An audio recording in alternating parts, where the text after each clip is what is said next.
குலதெய்வம் உங்கள் வீட்டில் குடியிருக்க நீங்கள் ஒரு வசம்பு துண்டை வாசல் நிலப்படியில் கட்டி வச்சிங்கன்னா குலதெய்வ அருள் உங்கள் வீட்டை சூழ்ந்து வரும்.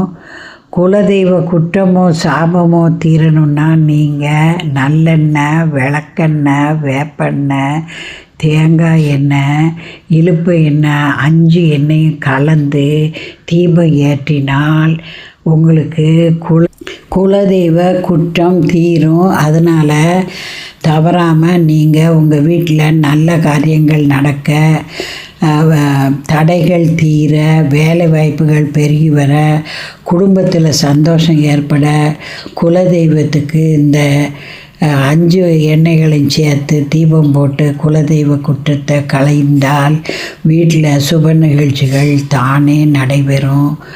அதனால் குலதெய்வம் தெரியலையேன்னு தவிக்க வேண்டாம்.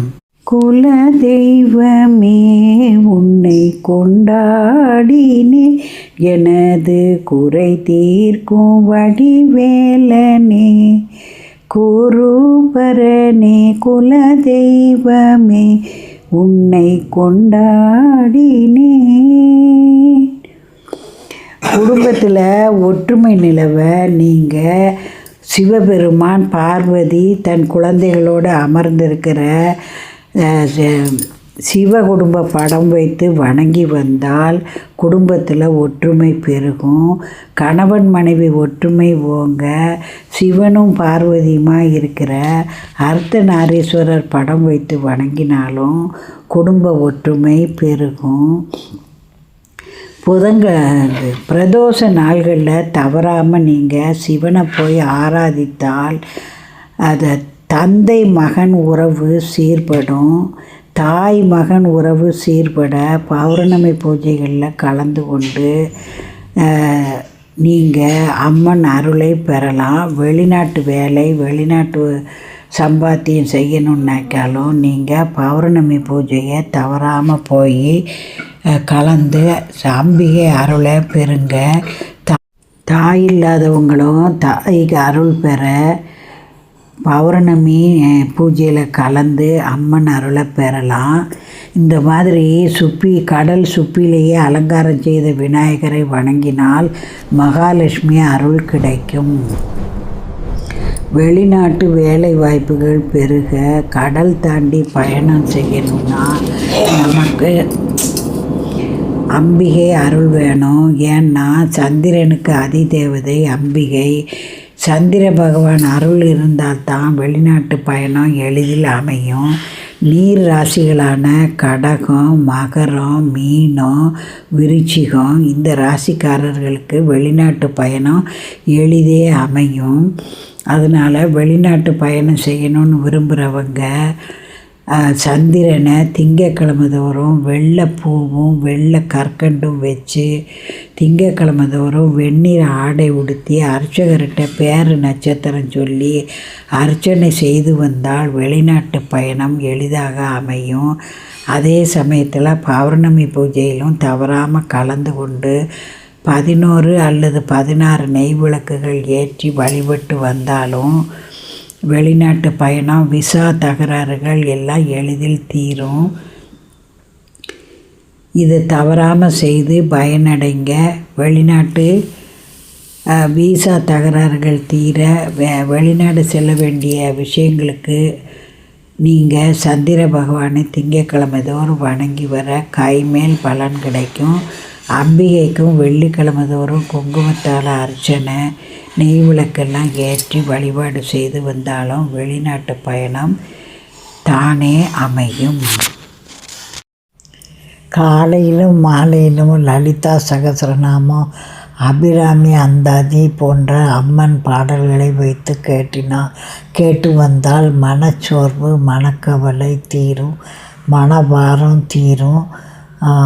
அம்மன் பாடல்கள் மன நிம்மதியை தரக்கூடியது. ஏனெனில் சந்திரனுக்கு அதிதேவதை அம்பிகை. அதனால் அம்பிகை பாடல்களை கேட்டு மன நிம்மதி அடையுங்கள். மன நிம்மதிக்கு காரகன் சந்திரன், சந்திரனுக்கு அதிதேவதை அம்பிகை. அதனால் தவறாமல் அம்பிகை பாடல்களை கேட்டு மன அமைதி பெறுங்கள். அடிக்கடி மனச்சோர்வு மனக்கவலை என்று நினைப்பவர்கள் தவறாமல் பௌர்ணமி பூஜையில் கலந்து நன்மை அடையுங்கள்.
விநாயகர் அருள் பெற காரிய சித்தி மாலைன்னு 11 பாடல்கள் நிரம்பிய பாடல் உள்ளது.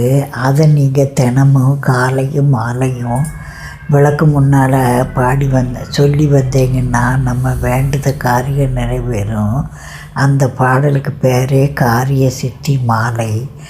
உங்களுக்கு உள்ள கஷ்டங்களை, இந்த கஷ்டம் எனக்கு தீரணும்னு சொல்லி வேண்டிக்கிட்டு காலையும் மாலையும் நீங்கள் வணங்கி வரணும். 11 நாள் 21 நாள்னு கணக்கு வச்சு பாடி அதுக்கப்புறம் நீங்கள் கொடுக்கட்ட பிரசாதமும் சுண்டலும் அவிச்சு அந்த பிரார்த்தனையை நிறைவேற்றலாம். இவ்வாறு செய்து வந்தால் நினச்ச காரியம் நடக்கும். குழந்தைகள் நல்லபடியாக வளர்கிறதுக்கும் நீங்கள் தினமும் காரிய சித்தி மாலையை காலையும் மாலையும் சொல்லி வரலாம். அதே போல் மாதந்தோறும் வர சங்கடகர சதுர்த்தியை நீங்கள் மாலையில் ஒரு 21 கொழுக்கட்டையோ சுண்டலோ அவிச்சு காரிய சித்தி மாலை சீதக்கலவை செந்தாமரை விநாயகர் அகமில் இதெல்லாம் சொல்லி விநாயகர் பாடல்கள்லாம் பாடி பூஜை செய்தாலும் குழந்தைகள் நல்லபடியாக வளருவாங்க, நல்லா படிப்பாங்க. விநாயகருக்கு 21ங்கிற எண்ணிக்கை ரொம்ப பிரியம். 21ங்கிற எண்ணிக்கையிலே பிரசாதம் வச்சு நீங்கள் கும்பிடலாம். தடைபட்ட கல்யாணம், காரியங்கள், வேலை வாய்ப்பு, ப்ரமோஷன் இது போன்ற விஷயங்களுக்கு நீங்கள் அந்த மாதிரி கும்பிட்டீங்கன்னாலும் நல்லது. காரியம் நிறைவேறும். இது கைகண்ட பலன். அமர்ந்த நிலையில் மகாலட்சுமி படம் வச்சு வணங்கினால் செல்வம் பணவரவு அதிகரிக்கும். வலம்புரி சங்கு பூஜை பொருள்கள் கடையில் வாங்கி பூஜை ஷெல்ஃபில் சந்தனம் குங்குமம் பூ போட்டு வணங்கினீங்கன்னா நவகிரகங்கள் அருள் கிடைக்கும். சனி பகவானுடைய அருள் கிடைக்கும்.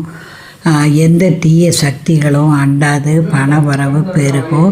வெள்ளிக்கிழமைகளில் உப்பு வாங்கி ஜாடியில் நிறைச்சிங்கன்னா பணவரவு அதிகரிக்கும். சமையலறையின் தென்கிழக்கு மூலையில் உப்பு ஜாடி வச்சு புழங்கினீங்கன்னாலும் பணவரவு அதிகரிக்கும். ஓம் ஸ்ரீம் ஸ்ரீயை நமக, ஓம் ஸ்ரீம் ஸ்ரீயை நமகங்கிற ஒரு வரி மந்திரத்தை சொல்லி கொண்டே இருந்தீங்கன்னா மகாலட்சுமி கடாட்சம் பெருகும். பால் பாக்கெட்டில் பிரிக்கும்போது ஒரு சொட்டு பாலை முகம் பூரா தேய்ச்சிங்கன்னா மகாலட்சுமி அருள் கடாட்சம் கிடைக்கும். வெள்ளிக்கிழமைகளில் பசுவின் பின்புறத்தை போய் வணங்கினீங்கன்னா மகாலட்சுமி கடாட்சம் கிடைக்கும்.